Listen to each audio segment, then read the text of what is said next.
This is Rogers TV.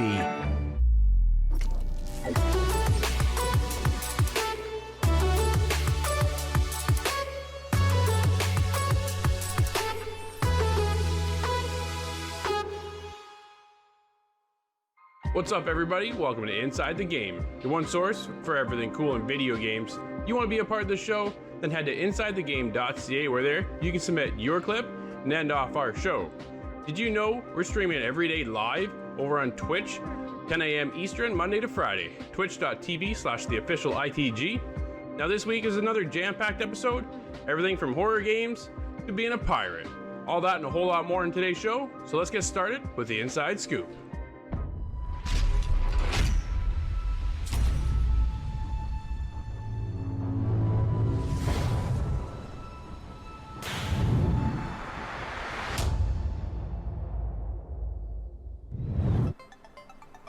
So over the past few months, we've been talking a lot about popular streamers signing on with some of the mainstream streaming apps, whether it be Mixer or Twitch or YouTube. Well, we're going to focus on YouTube here. I know we've talked about Courage JD, one of the popular Fortnite streamers. We're getting into someone that's actually probably a little more popular, Pewdiepie. Yeah, Pewdiepie. We know he's been in hot water with YouTube, but he's also been one of the biggest, if not the biggest, for the longest time. I think he's actually just been surpassing subscribers just recently. And I mean, that's a huge reign to have as many subscribers as this guy's had for as long as he has.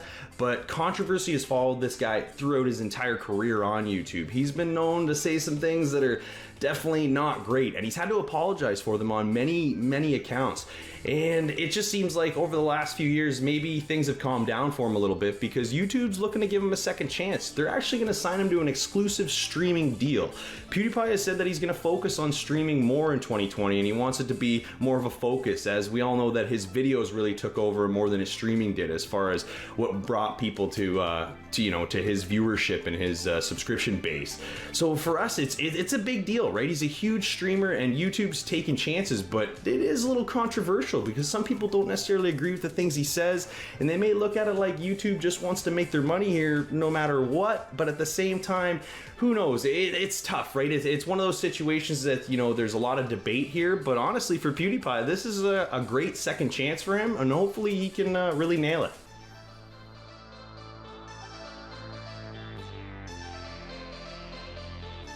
We may have defeated Chronica, but the story's not over in Mortal Kombat 11. Coming out with new DLC called Aftermath, we're getting new stages, stage fatalities, new skins, new fighters, and a returning fighter as well. Fu Jin coming in, as well as Shiva, a returning character, and a nice little twist in RoboCop. All that is coming May 26th. You are under arrest, dirtbag.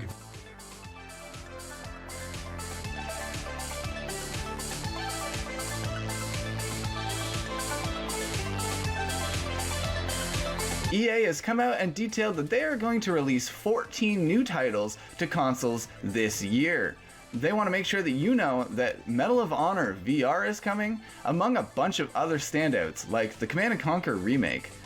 Also in that list was an Untitled HD remake that users have since figured out to be the Mass Effect Trilogy. We're starting to think that there's a lot of weight to this supposed rumor now. We will be seeing Mass Effect Trilogy soon.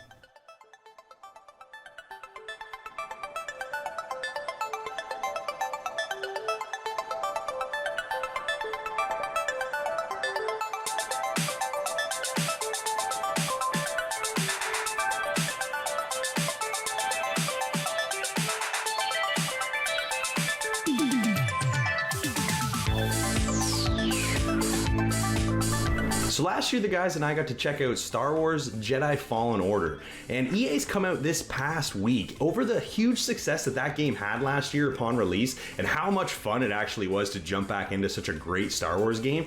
EA has announced that this is going to be the first one in a franchise for this entire series, so this isn't going to be the last time we're going to see Cal Kestis. EA has publicly acknowledged Respawn's action RPG is the start of a new franchise following its huge critical and commercial success last year. Speaking in an earnings call this week, EA CEO Andrew Wilson referred to Star Wars Jedi Fallen Order as the first title in an entirely new franchise. implying that it's just the beginning for Cal Kestis and his motley crew of Jedi Hunters. And a sequel could already be in the works, as Respawn Entertainment has listed 3 new job listings for developers on their website, with the Apex Studio saying they're creating a new game set in a universe far, far away.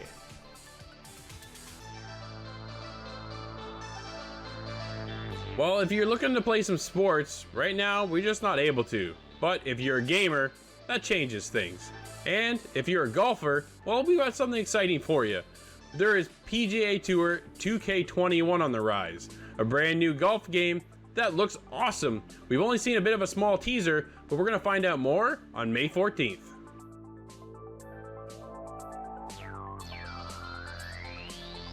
In other EA news, Skate 4 is in the headlines again, as skateboarding legend Jason Dill was recently called and asked for his part in a Skate 3 mobile version? Giving some of his personal opinion, he stated that he is not interested in working in a mobile version of any Skate. However, he is willing to work with them on a Skate 4 if they decide to go through with that project. So far, it's rung hollow. Giving some more of his own inside information, he kind of confirmed the new Tony Hawk Pro Skater game, saying that he has licensed some of his skateboard designs for that title. Tony Hawk Pro Skater is one thing, but a Skate mobile app is just something I can't get behind. If only EA really wanted to print money, Skate 4 should be coming down the pipe soon.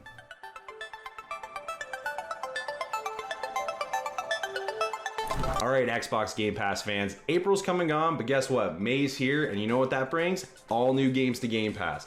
We're gonna be getting Red Dead Redemption 2. That's right, Red Dead Redemption 2. I'm telling you, if you don't have Game Pass now, you need to get Game Pass just to play this game. It's so much game. You're getting your value like crazy for this one. So I had to just let that one out first because I'm a huge Red Dead fan and I don't think anybody should miss out on the opportunity for this one. But we're also getting DayZ, Final Fantasy IX, and Fractured Minds. And this is all on the Xbox One. Over on the PC side, we're going to be getting Halo 2, Final Fantasy IX as well, and Endless Legends. And the list of games leaving Xbox Game Pass on Xbox for the month of May are Grand Theft Auto 5, Black Desert, Doom, Lego Ninjago, Mega Man Legacy Collection 2, Metal Gear Survive, The Banner Saga, and Wolfenstein 2: The New Colossus. And games leaving Xbox Game Pass for PC this month in May: Imperator Rome, Rise of the Tomb Raider, The Banner Saga, West of Loathing, and Wolfenstein 2: The New Colossus.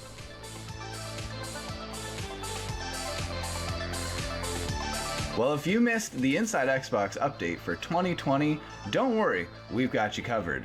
Xbox listed a ton of games that they want you to know has support for the Xbox Series X.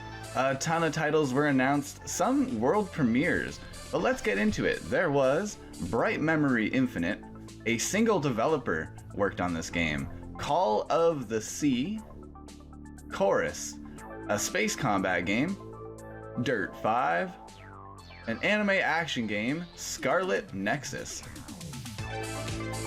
Scorn, Second Extinction, The Ascent, The Medium, Vampire the Masquerade 2, Yakuza Like a Dragon. And lastly, they ended off the presentation with a supposed gameplay trailer for Assassin's Creed Valhalla. It was very exciting, but it wasn't quite the gameplay that everybody was looking for. Aaron Greenberg has responded since to that controversy, stating that they regret kind of giving the false illusion that it was going to be more combat gameplay. They just wanted to show off some in-game engine running, and that was supposed to be the message. Controversy aside, we're pretty excited here at ITG for the next generation of consoles and this strong launch and this confidence-inspiring video from Inside Xbox.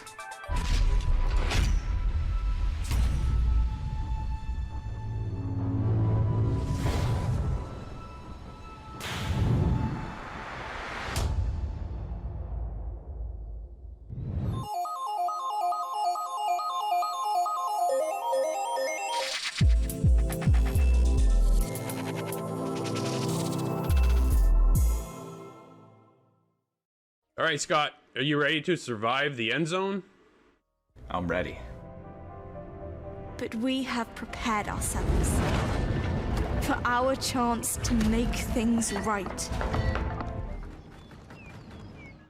Scott, you and I jumped into End Zone, A World Apart, an early access game over on Steam. This is an apocalyptic survival city builder. I honestly been having a good time. This is kind of also our genre too. What'd you think about End Zone? Yeah, so we've gone through a few of the similar titles, but there's something about End Zone that I actually really enjoy, and I think it kind of puts it aside from the other games we've played. Sure. I'm not sure exactly what it is, though. The view of it is quite unique. It looks pretty sharp compared to some of the other ones we've played. Yep. And those cutscenes are really clean. They are really clean. Like that intro, the opening cinematic to the game, I thought was incredible.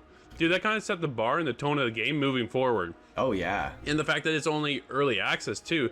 Like, this is just the beginning stages of End Zone, A World Apart. So, to get that presentation and polish right off the hop, you kind of get this feeling of hope moving forward that you can do this. You can survive and build your community and stuff. And then you get into the game. And recently, you and I played Surviving the Aftermath over on the Xbox, and I kind of had that sense of the same feeling. You're out there gathering resources to help build your community. You're building gardens, you're building homes, you're building recycling centers. I think it's things we've seen before, but it works well in this one. You don't have to assign this resource chains into this resources. It's all just handled by what buildings are created. So I like that. It's kind of a little bit simplified, but it's such a complicated thing. But now that we're veterans of this kind of genre, now like I understand what I'm looking at, and this one's more methodical growth. It's more of an optimistic kind of thing, less about combating kind of the wasteland that's still going, more of a rebuilding kind of thing. And maybe we'll see some more hostilities being added to the game as time goes on. It is always being added to, and the developers are, good about posting patch notes and things like that. Well, the problem I had, honestly, if anybody is new to this genre and is looking to get into the city builder, you typically start with a tutorial. Mm-hmm. But the biggest problem with the game is that the tutorial is so limited for information. It basically just presents you with a task of options to do. That, okay, you need to do this, you need to get this resource, you need to get this building set up. But it doesn't explain what part of the menu you need to go to. It doesn't explain why you need to go there, and it doesn't explain to you how to find all these resources. So to get started, I was a little lost in the sense of I don't know the menu system. Like, I just jumped into this game. So you go to a tutorial that you can then understand, build an understanding of where you need to get all these items and the menus, and build your knowledge of the game moving forward, so that when you do jump into the actual campaign, you know what you're doing, what you're looking for. But the tutorial did not explain any of that whatsoever, and I found that honestly really frustrating. Yeah, it would have done a lot better to kind of give you an explanation on what you're doing, or put arrows on the screen, highlight buttons. That kind of thing didn't really happen. It just gives you a direction. Establish food, but it doesn't tell you the systems ever how much food a certain thing will create per minute or per hour or whatever. There's no kind of math to assess what you need to build to sustain a group of 20 people or 40 people. When you get up to 100 people in these settlements, everything happens so quickly that it's hard to tell, if I'm actually building in the proper direction. It's kind of easy to establish food and water for everybody until they become comfortable with that, procreate, and now you have double the population you had before. It's very hard to manage that exponential growth, but there's a lot of fun in it, and that's where the game lies, in the later sections when you're going out for expeditions or setting up power or some of these more advanced things. It gives you more of that classical city builder feeling, where I'm not just throwing together scrap in a pile. Now I'm kind of planning where my streets are in more of a city skylines kind of sense. I like that. It kind of is more angled towards the casual and creative person instead of the survival hard, playthrough. Scott, as fans of the city building genre, how did you feel about End Zone: A World Apart? Well, it's complicated like they all are, but once you get past that little bit of learning curve, I find the game is a little bit more casual than the normal game in the genre. So for me, I will recommend this one because I like the more relaxed city building aspect of it instead of, worrying about what storm is going to destroy me. But those difficulties are there if it's something you want to play. Yeah, I had a great time playing the game. I love the ability just to kind of sit and chill out and focus on building my community without the worries. Like, I hit a dry spell, but yet it didn't crush me to no end. But if you take your time and build up resources and the proper buildings, you're able to kind of really thrive your community and build it into something that's really, really cool. Because this isn't a full game, though, we're only recommending or not recommending. So for me, I'm definitely recommending End Zone: A World Apart.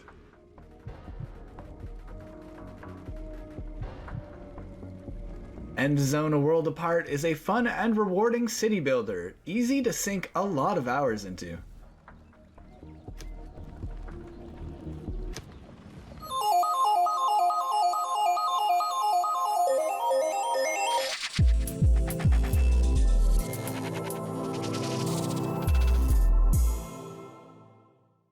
Corey, are you ready for a bunch of card of Outlaws?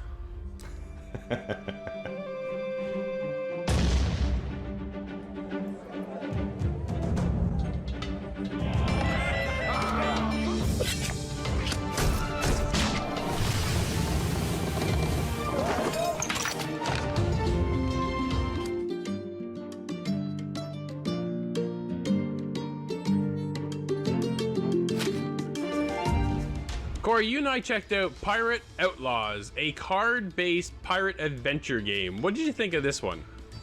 Well, you know what? I've played a few of these deck builders now. Most recently, I played a game called A Long Way Down. It was an RPG deck builder. Had a few different elements, but kind of similar setup to this game. And something I noticed kind of jumping right into this game is the art style. We always talk about art style, you and I, and I think it's always a good one to start off with. But this one it's kind of this simplified style. You know what I mean? I'm not saying it's not overly complicated, but for some reason it was still visually pleasing to me. Like the character models are simple and the colors aren't flashy, but it just fits this style of game, right? I mean, we're not into this high heavy action style when we get into these deck builders, but at the same time, there's a lot of animation that happens when we're playing this. And for me, I don't know, I played a few of these, and this one left a really good impression. And I think it's just because how straightforward this game is. Like, I don't want to use simple because I think a lot of people would say simple when they talk about this game, but straightforward for me, because it's one of those things where there's not a ton of elements to take into play here. You start building your deck early on in this game, but it's very clear on what the cards do and how you use them and when to use them. And it's just about mastering that strategy that really is the hard part with this game. What did you think playing this one? I'm actually right there with you. The art style is what kind of drew me in. I feel it has that old school Disney-esque with a comic book touch to it, like, you know what I mean? Okay, yeah, I can agree for sure, yeah. Yeah, it's very cool, very simplistic, but at the same time, it doesn't have to be, like you say, flashy, right? It has these cool animations that play out as you play and you use your cards, and you're either kind of defending yourself or putting shields on you, or you're kind of shooting or stabbing at the other pirate enemies, and you're going out and you're traversing over the landscape of the sea through this map, and your dotted map, and you go from one using AP points, right? So you can only use so many points to move to the next objective, and then from there you get into a battle, or you get into a shop where you can upgrade your stuff, or you can bring on some health or some other kind of perks that will help you into the battle, which then will lead to ultimately a boss fight in the end. And then getting to that point, though, can sometimes be a little complicated, to the fact that you start off with so much health when you start a round, and when you get to the boss fight himself, you have that health what you started with at the beginning. So whether you do well leading up in those rounds to the boss fight himself determines on what kind of health your level will be at when you face the boss in the end. So I thought that was kind of a neat take, that I wasn't getting a health regen per se when I got to the end, that I'm all of a sudden 100%. So it's a strategic thought going into each battle of how can I fight off these 2, sometimes 3 other pirates, depending on what you're matched with, and how do you keep your health going forward to the point when you get to the boss that you're not less than half a health, or if you do get there, then you can buy health as I said when you get in the shop. So I thought going into this thing, I thought it was cool. You could appreciate the art style, and then the battle system, and then the cards. Often a lot of card games sometimes get a little too complicated and a little too complex, that you're pulling off moves, and sometimes all of a sudden your cards are all gone, and then you're dropping 10 health points and you have no idea as to what just happened, right? How many times have we done that in card games? Too many times for me to remember. But each time I used a card, I always knew what I was doing, so I kind of felt comfortable moving forward. Dude, I just sat back and I thought it was, like you say, I know you don't want to use the word simple, because it's not a simple game. It's just, I just think it was a little more understanding and easier to get into to build your deck moving forward, and depending on what pirate hero you chose kind of determines the stats moving into each round. So I thought it was really cool. Honestly, man, I had a blast playing Pirate Outlaws. I've loved every minute playing the game. I thought it was really cool so far.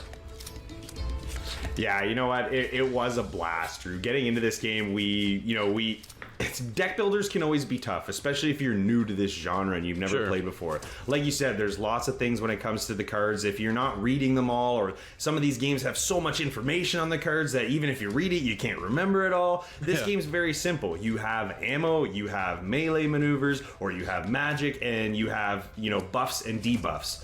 And they're very clear. You click on the card, it gives you a short but really descriptive description of what that's going to be, and you know how to use that card. And the idea is basically just learning how to, as you build your deck, to balance it properly, so that when you are in these battles, you're not taking as much damage, because like you said, there's only certain places you can get more health along the way, and if you actually don't plan your trip up the map properly, you may actually miss the opportunity to get some of that health, right? And the idea is sometimes you don't want to rush right to the top and get to the boss. Maybe you want to build your deck up, so there are portals and things like that that allow you to actually move around, and you may be up here and then the portal will bring you back down, and then you can fight through a couple more battles. And there's things like that that it's the kind of that hidden depth in this game, that when you start to build your strategies and build your decks going into this, that it gets a lot more complex. That's why I didn't want to use the word simple, because I don't think it gives this game justice. I think it has a simple look to it and a simple feel,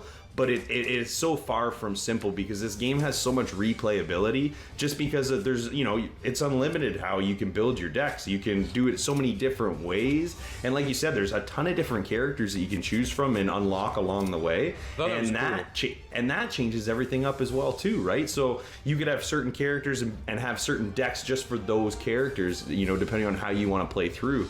And there was a lot of content in this game for a $25 price tag on Steam, I believe. You play through the tutorial, which I thought was good. Then there's the Pirates Bay mission, and I believe there's 3 more unlockable maps that allow you to. There's a ton in this game. So again, it's just one of those things where I had a blast playing it, and I think this game is kind of a good one for people that haven't really dipped their toes into the water on this type of genre. Absolutely. I think this is kind of your starter kit to get into card-based games, where you don't have to jump into something complex and get worried of all of a sudden you're using cards that just don't make any sense. Everything here is laid out right in front of you. It's simple to understand, and moving forward, it allows you to kind of get into a little bit more deeper and get into that depth of building your deck. And then when you choose different pirate heroes to go out and face with as well, all of a sudden now you got to kind of take a look at their stats and what do they bring to the table. Sometimes they'll only have 2 bullet slots and not enough ammo, right? Moving forward, if you get used and comfortable to that 3 slots of that ammo, it can right? Be tough. It can be tough. Exactly. All of a sudden now you're dropping down to only 2 hits. You're kind of going, oh crap, now you got to change up your strategy, and how do you go about doing that and building your deck for that pirate. So I thought that was cool. I thought the art style was awesome. I think it's a great starter, and honestly, it's kind of a hidden treasure.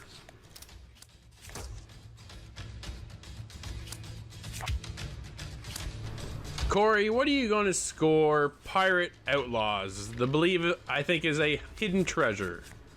You know what? Yeah, I'll give you that. Yeah, you know what? It could be that hidden treasure chest at the bottom of the ocean. But you know what? As far as, deck building games go, this one is a really good introductory game. Introductory to advanced, I'm going to say, just because all the elements in this game. But it's so approachable, and I think that'll be the big reason this game's successful. And I think it's a big reason I had such a good time with it. I got to give this one an 8 out of 10. Nice. You know what? I'm almost there with you. I'm actually a little bit higher. I thought it was so easy to get into, but yet you can still expect the depth moving forward. It does get complex and more challenging, especially when you lead up some of the boss fights and such, that it was just a nice new addition to what seems to be a very populated genre. But Pirate Outlaws for me is getting an 8.5. Nice.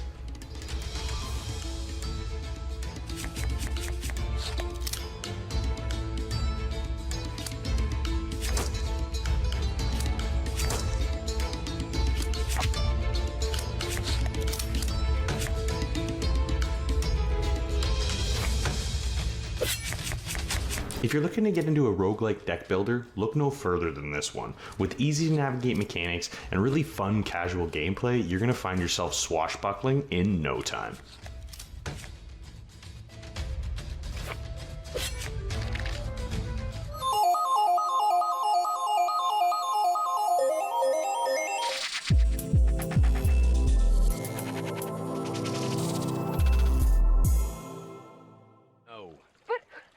No buts. Two things. First, nobody knows these woods better than I do. If I can't find her, nobody can.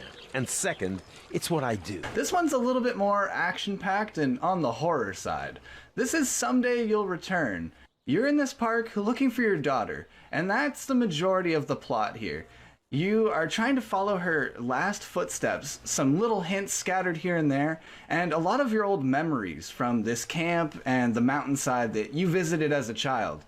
Now, a lot of these locations have some significance to you, so you go through and you're left with this story being told of your memories from the past and kind of what's going on in the future as you pick up the scraps to try and find your daughter.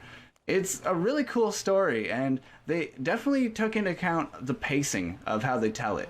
This game is very, very long, considering the gameplay that is involved. The puzzles can definitely hold you up for extra time, but even if that's not an issue, there's still a lot of scenery and a lot of exploration to go through. These mountainsides are just packed. They put a lot of collectibles into this, and a lot of different, almost seemingly missable, different things that you can explore in the map.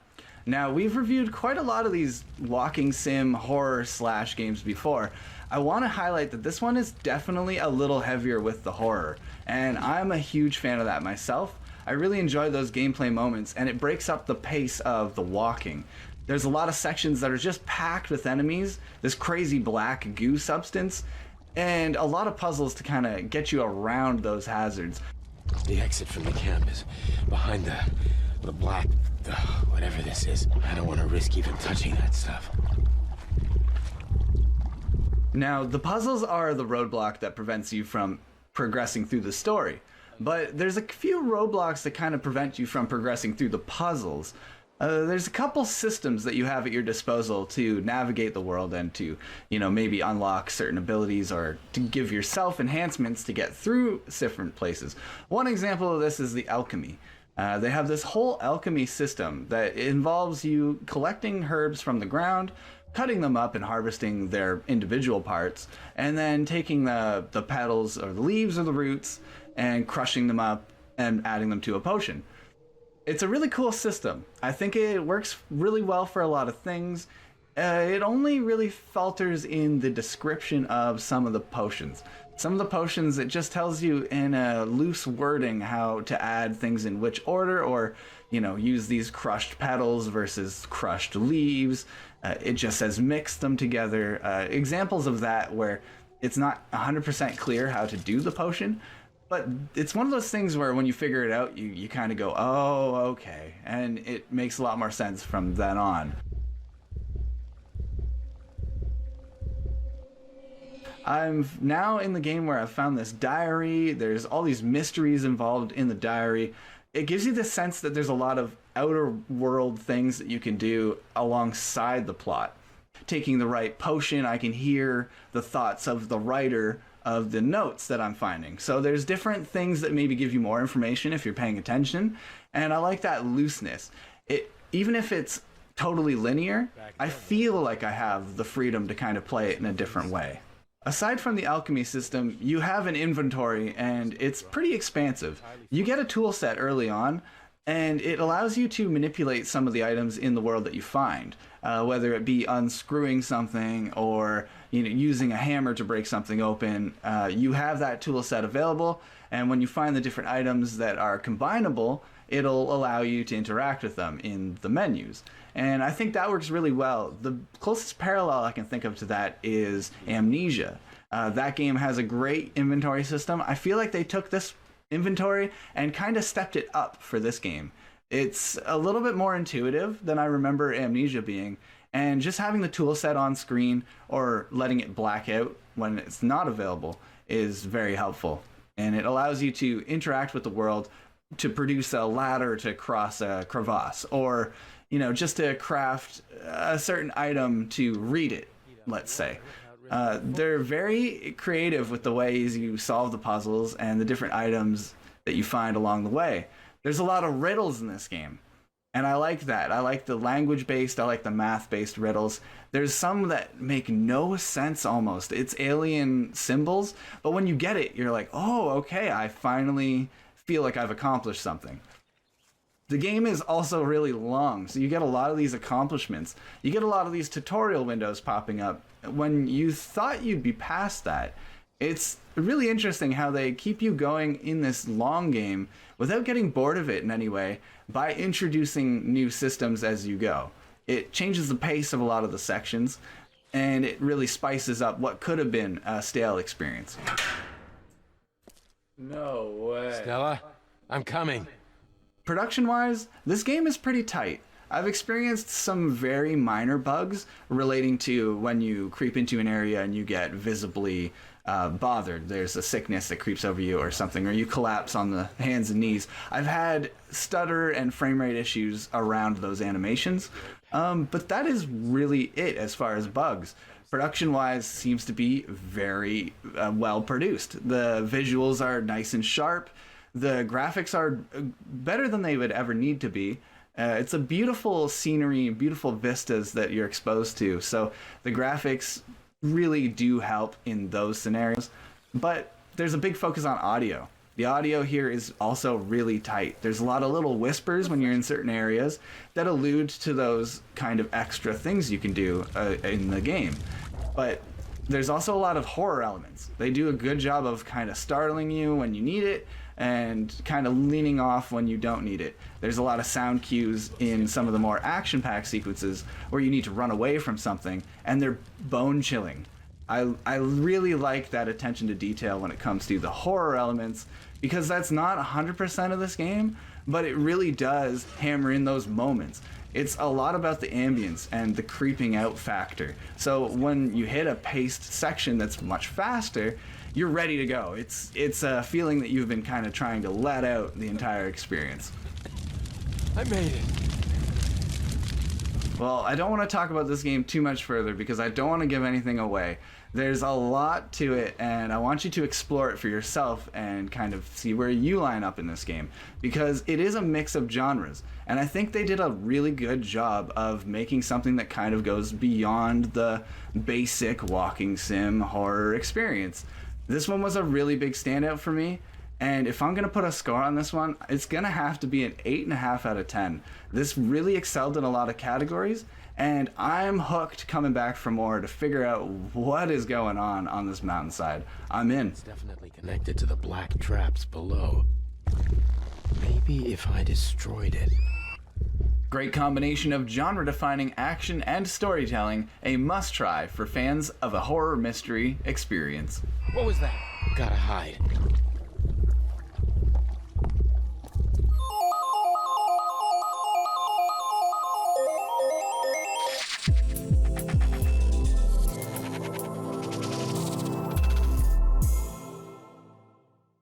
So, Scott, let's explore the cosmos in Space Engineers.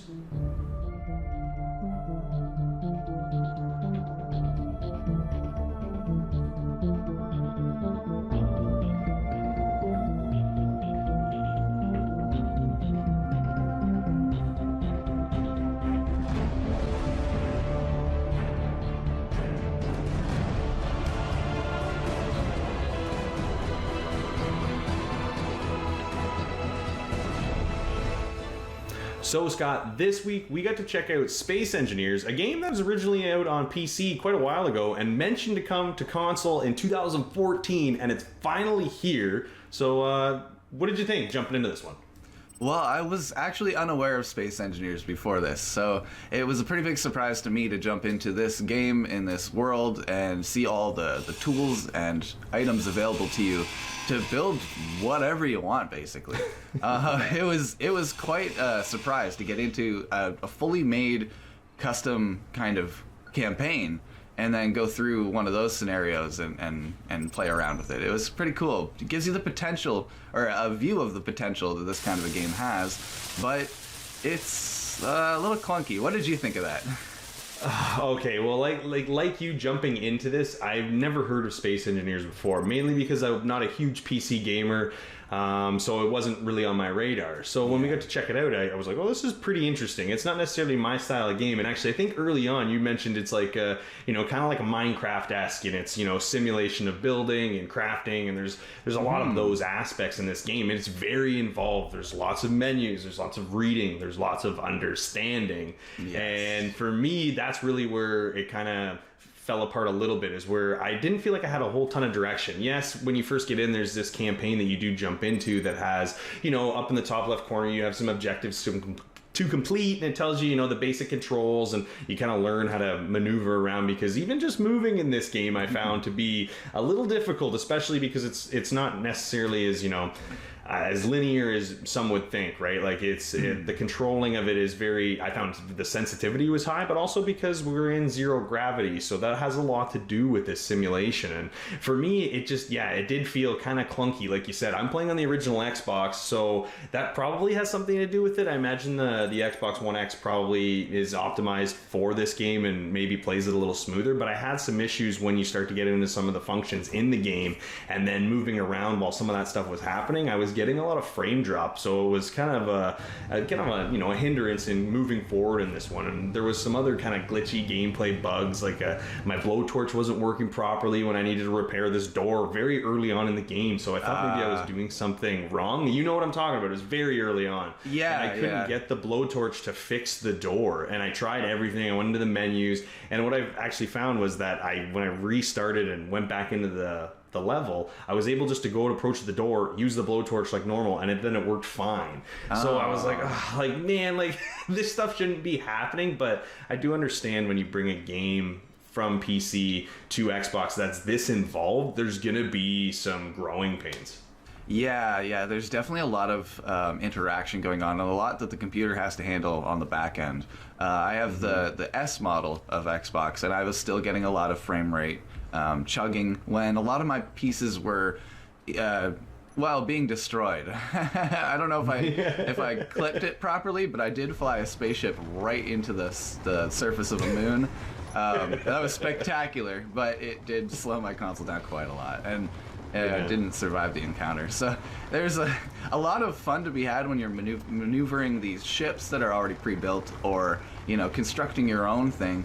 But I feel like this on console was kind of just, maybe it wasn't ready. Maybe the consoles aren't ready for this yet, or maybe you're supposed to do more of a mouse and keyboard approach, but not having that heavy PC computing backend is kind of a hindrance, like you said. Oh, there's so many little bits to each part that you create for a spaceship that it's so complicated when you get all these different pieces and all the different materials, and knowing what to craft to make what. I feel like it wasn't explained super well, but I also feel like I'm missing a part of it. And maybe on PC it kind of is explained a little bit better. You know what, I hear you there.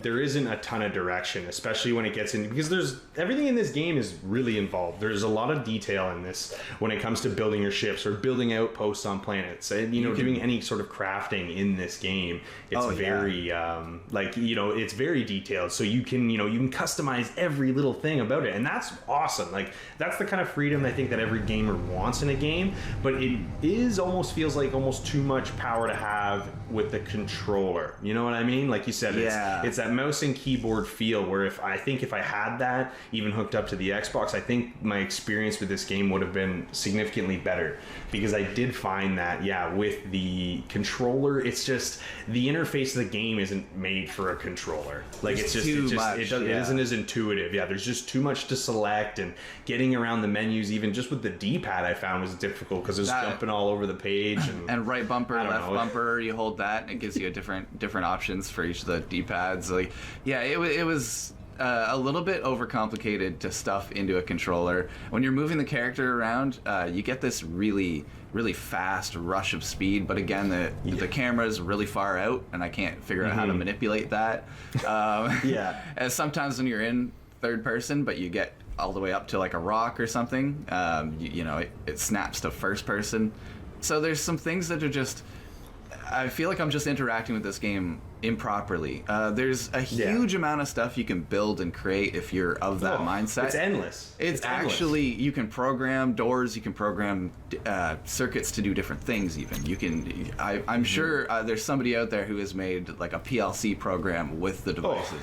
But and that's amazing. This is the Minecraft of the space that I would love to see, but it's just so hard to get into because it's behind this wall of controller issues, and also to get anybody else's downloaded worlds to experience them for yourself, you have to go and open up the Edge browser on the Xbox. Yeah. You have to link your account and pull these off of a website to bring them into your game, and that's just definitely would have worked a lot better on PC. You can tell. Yeah. I never would be opening Microsoft Edge, so that's the first issue. On my Xbox, I've never used it, so it's just so foreign to me. So unfortunately, I had a pretty negative experience trying to get into the creative side of it. But from the potential that I saw, and in the campaign mode, and even just survival messing around, I was able to have some fun. So I'm very mixed on this one.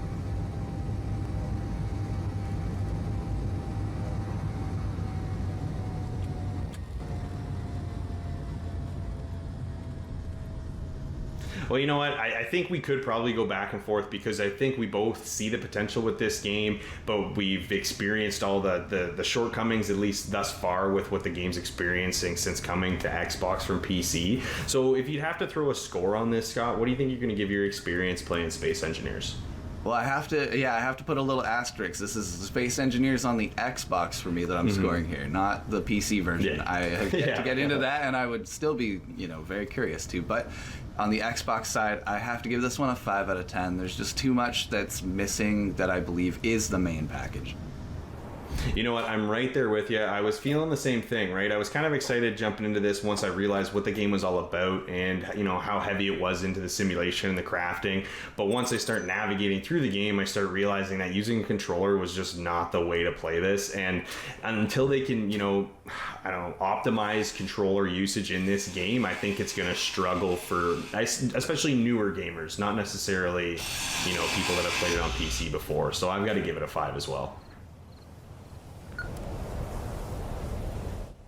With as much success as this title's had on PC, the port over to Xbox has left a lot to be desired here.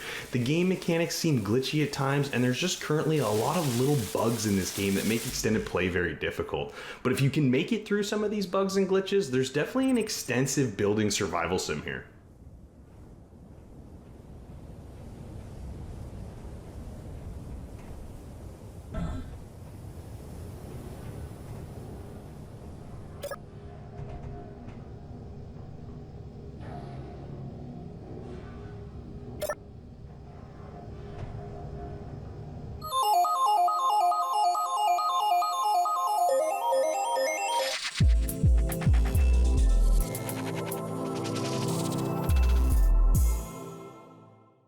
Hey guys, this week I'm flying solo and I'm checking out Rogue Heroes, Ruins of Tassos.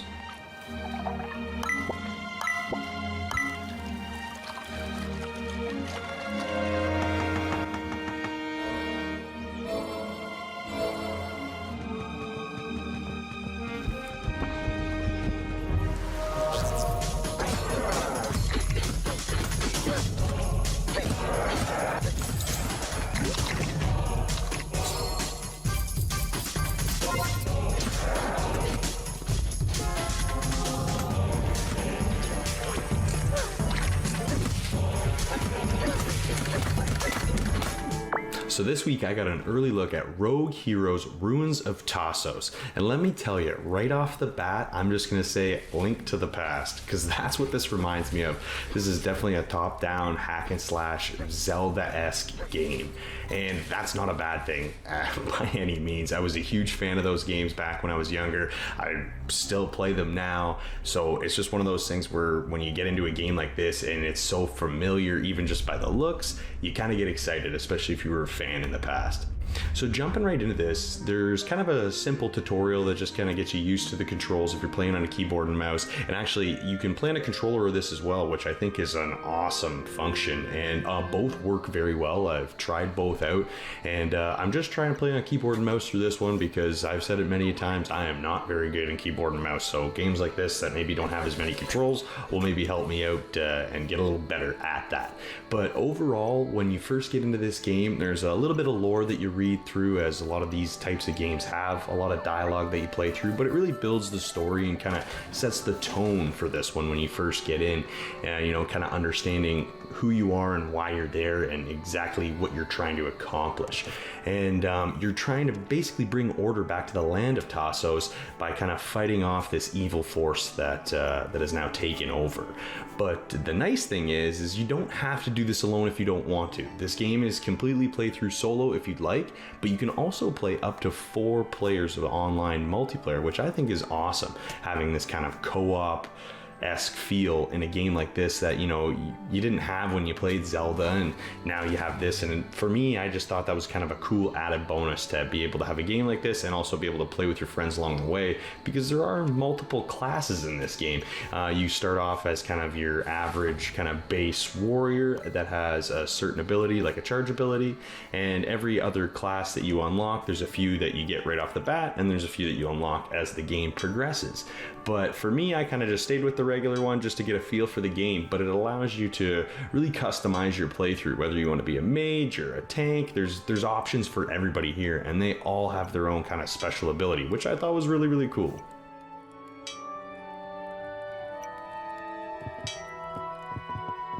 Really cool feature in this game that I found while I was playing through was the fact that all the dungeons are procedurally generated.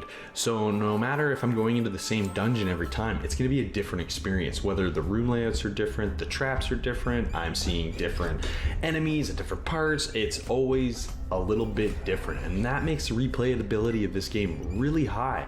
And the fact that this is kind of a grind out style game anyways, it makes it really nice, because then you're not just doing the same things over and over again. So whenever you do go into the same dungeon, it does feel like a different experience. So it kind of takes a little bit of that grind away, or at least doesn't make you feel like, you know, it's that excruciating. And that's something that I really enjoyed in this.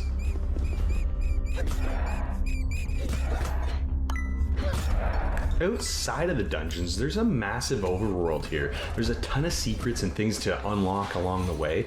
The map, when you first get in, is kind of covered by this fog of war, so it allows you to kind of discover different areas, and certain areas will unlock after you've advanced, you know, far enough throughout the game. But there's a ton of customization here, and when I say that, I mean the town that your character comes from is fully customizable. Whether it comes to your house, any of the shops in the town, there's so much you can upgrade and do here, whether it's your weapons that you want to upgrade, certain things in your home. There's just a ton of options, and that's something I wasn't necessarily expecting jumping into this, because I kind of thought it was going to be more combat based.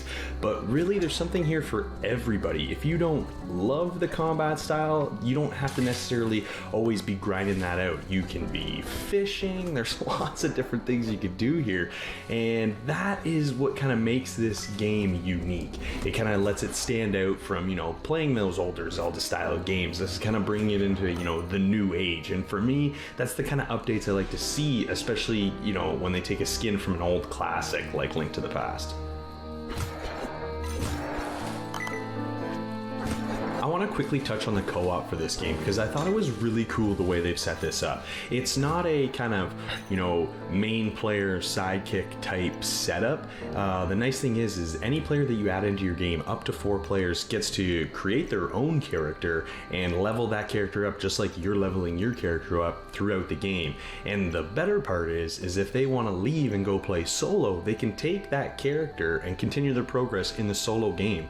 I thought that was awesome. And when it comes to the dungeons, they've taken into account if you're playing with more players as well, with the fact that you're going to find more traps, a little more pressure plates. There's going to be a bunch of different things that you're going to run into when you have more people in your party, and it's definitely going to up the difficulty. But I think that's what's going to make it so much fun when you do play this with other people, is that it's going to be challenging, and depending on the character builds and the team makeup that you have, I think is really going to determine the success you're going to have while playing through this.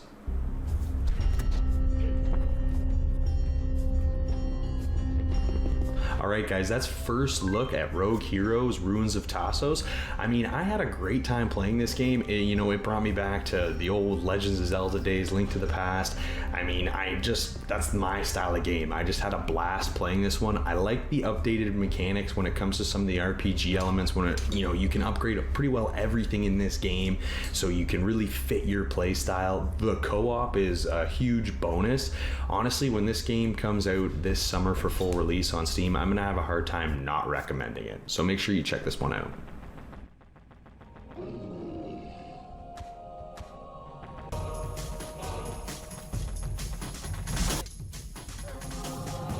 Overall, Rogue Heroes was a great top-down hack and slash adventure game, and the fact that the co-op allows you and up to 3 of your friends play and have your own progress was a huge bonus. And there's so much customization in here, whether it's your weapons, your class, your town. There's so much to do in this game, and it's still just early release.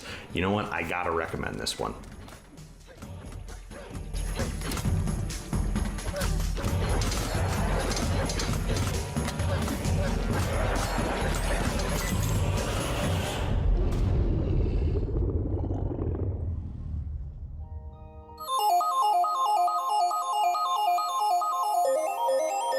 Well guys, this week I received an interesting email that kind of sparked up I thought would be a great conversation, and that is THQ Nordic, which seems to be coming across as a very interesting company in the fact that they're purchasing a lot of old titles.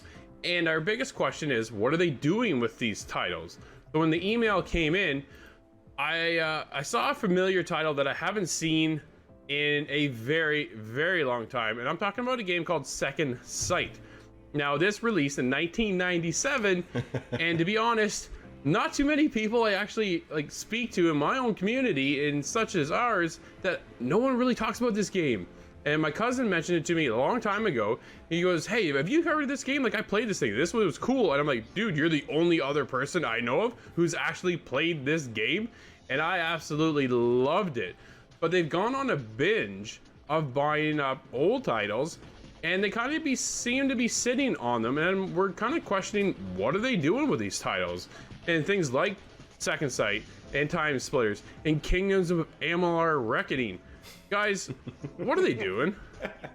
It feels like we've been talking about THQ Nordic over the last year, off and on sporadically, that they've picked up the rights for this game, or they picked up the rights for this game, and usually sparks a conversation because one of us has some sort of attachment to one of these titles. Like you said, Time Splitters. I was a huge Time Splitters guy, and I looked up Second Sight after you told me about it, and I was like, how did I miss this game? This game looks awesome.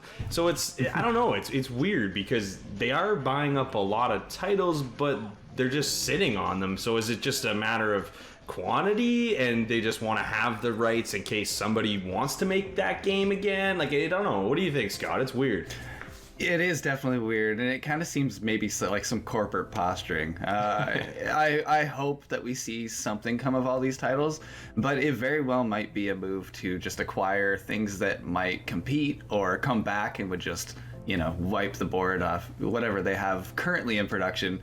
That's kind of my worry, is that maybe it's just some kind of subterfuge to hold on to them forever. We do a lot of game relics, and a lot of them end up with, unfortunately, this, somebody has bought the rights and they're just shelving it.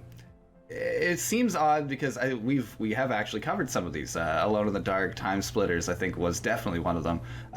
Absolutely. So now that we're seeing them change hands again, maybe we'll see some sort of new game pop up. Who knows? HD remakes, anyone? Yeah. Well, there's definitely a lot of more rumors about now moving into the next gen that we're going to get more remasters. And we just saw, obviously, Final Fantasy VII remastered, which has been in the works forever. But when the email came in, like there are certain titles here, Risen, which is a third-person action RPG from way back in the day, and it's seen iterations since. Like we've seen sequels to it.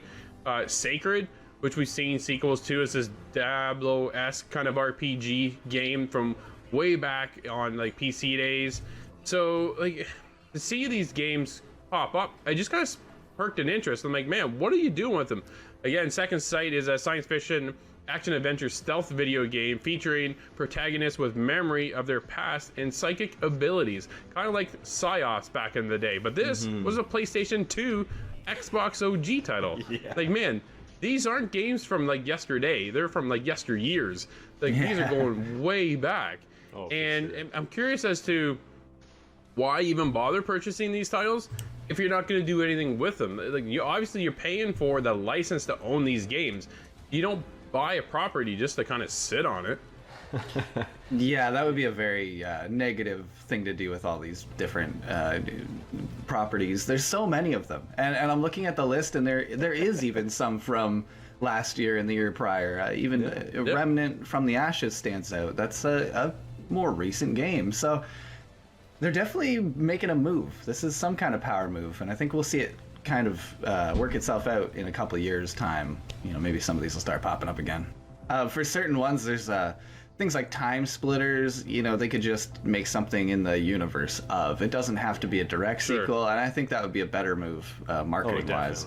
Definitely. Yeah, because you're kind of bringing them up as if they were brand new, and then there'll be some of us that are wise to it. But I think that's the best case scenario when you're bringing out, you know, an old property like that. That's the one I want to bring back is Time Splitters. Sorry, I just like out of all the ones on the list, I had a blast playing that game. That would be a game that I think would transfer well to, you know, the gen console we're currently on, next gen possibly, who knows, right? And again, that's one of the larger titles off this list that, you know, maybe could have some traction at some point because it's maybe so easily remade.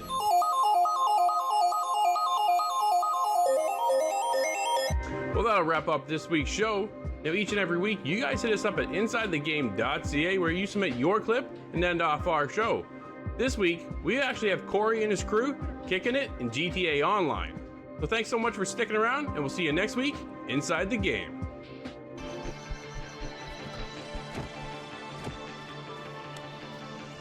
When I ran agents in the field, I had to entrap them, cajole them, threaten them with deportation. You're never gonna know what I had to do. Now, apparently, all you gotta do is give them a couple bucks and a few kind words. I guess there really is no accounting for stupidity. But, and I'm serious now, as stupid as you are not gonna talk about what happened here.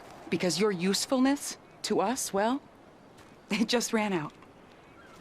And for God's sake, I hope you're professional enough to get rid of the evidence.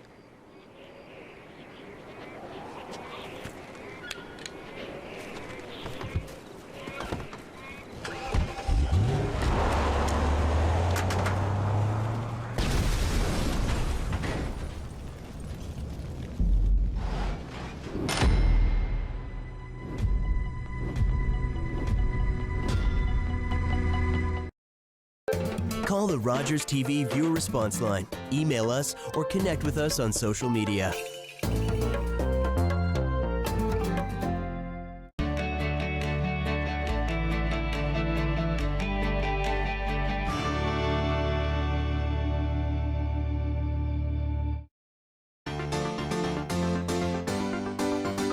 Good evening, 007. Tell me what you know, James Bond. You'll light the fuse on any explosive situation. Got your attention. 007 license to kill. Is this really what you want? Living in the shadows? Always alone? I don't stop to think about it.